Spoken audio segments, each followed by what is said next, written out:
What is up, guys? The Strong Boys 19 here, and we are here.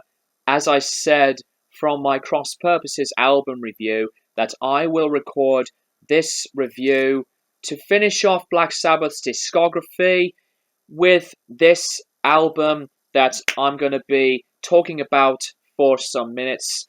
To complete Black Sabbath's discography, it is going to be on 1995's Forbidden. Now, a lot of people disregard Forbidden.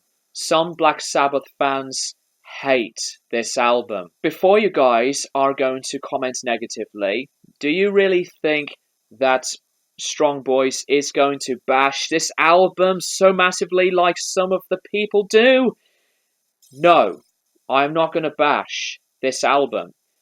The more I was thinking about it, the more I listened to it, I personally will say that Forbidden is not a bad Black Sabbath release.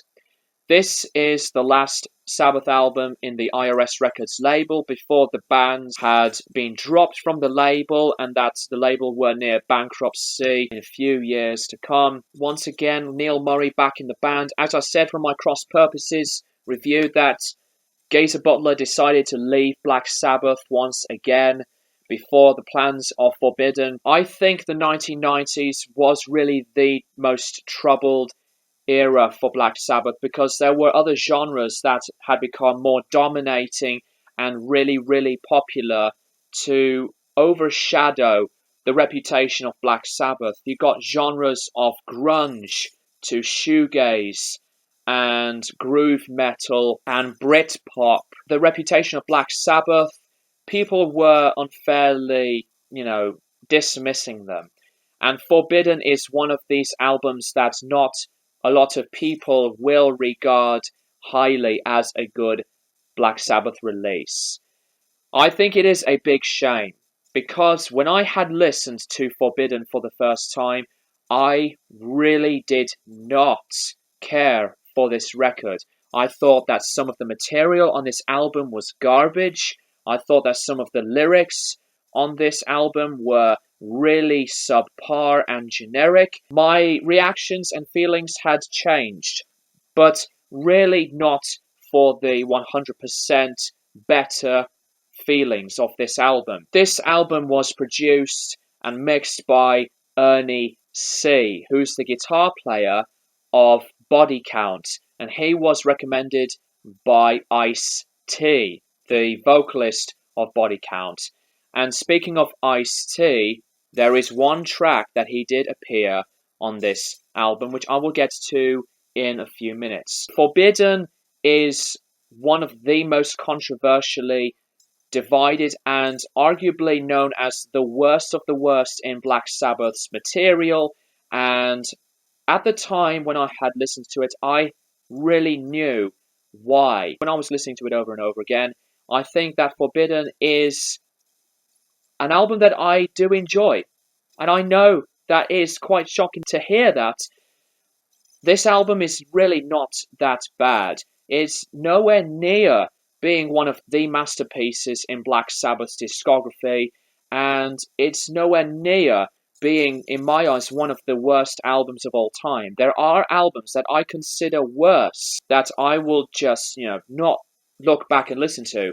But when I listen to Forbidden, there are songs on this record that I did like. However, there are some drawbacks that I would have to address. The production of this album is really subpar. It's not very good, to be honest with you. Cozy Powell, he's now back with Black Sabbath after his recovery from his accident, and he did the drums for this album, and he was not really happy with the mixing of this, because I know that Black Sabbath had done demo takes of this material before they eventually did record the whole thing inside the studio. But Cozy was not pleased with the way the album sounded, and I think the mixing of this album is very weak. And the production is okay. I find the distorted guitar tone to have a little bit of a lacking rich fat tones. Same with the bass. The bass sounds decent, but it's not one of the best produced albums in Black Sabbath's discography. Not like Sabotage or Master of Reality, to even some of the later stuff like The Eternal Idol or Tear. The album opener, The Illusion of Power. This one features Ice-T. Out of all of the songs that I had heard from this repertoire in Black Sabbath, The Illusion of Power is the one song that I really don't like. It is a terrible start to start this album off. Tony Martin wanted to write something universally political, but I find these lyrics are unfitting, and the music is on a Doom style music, but it feels very loose and repetitive. And Ice-T's very brief few seconds of him rapping or just talking, it's a very bad combination.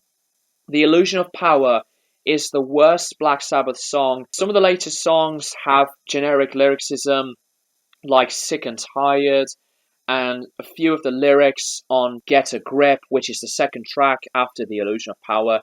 There are some music on here that sound decent, like Get a Grip, but I do like the music on tracks like Can't Get Close Enough, even though that the introduction goes on way too long before the rest of the band fully kicks in when the distortion fades into the later half of the track. To another song that I like musically of Guilty as Hell and Shaking Off the Chains. There is a ballad on here called I Won't Cry For You, but I Won't Cry For You is, in my eyes, one of the better tracks. Tony Martin's vocals on here were powerful and really in depth. I think this is one of the better tracks on here. Forbidden, which is, in my opinion, the best track on the entire album, Kiss of Death. And that reminds me on the Dio era kind of sound when the song starts and progresses very cleanly and the tempo changes, coming in with faster playing. There are some of these performances from Tony Iommi's guitar playing to be not really as strong as others. Two performances from Tony Martin that he just doesn't bring it enough oomph and definition. Some of the material on here are really, really enjoyable.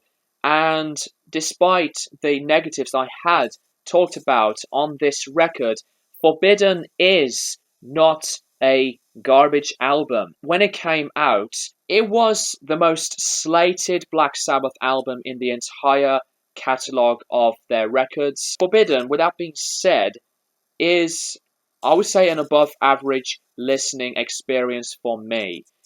While I see it as not the best in the Tony Martin era, obviously, better albums like Tear, The Eternal Idol, and Headless Cross, I really like Cross Purposes a lot, but Forbidden is the really unfairly trashed out album. I'm going to finish this up here to complete the Black Sabbath discography.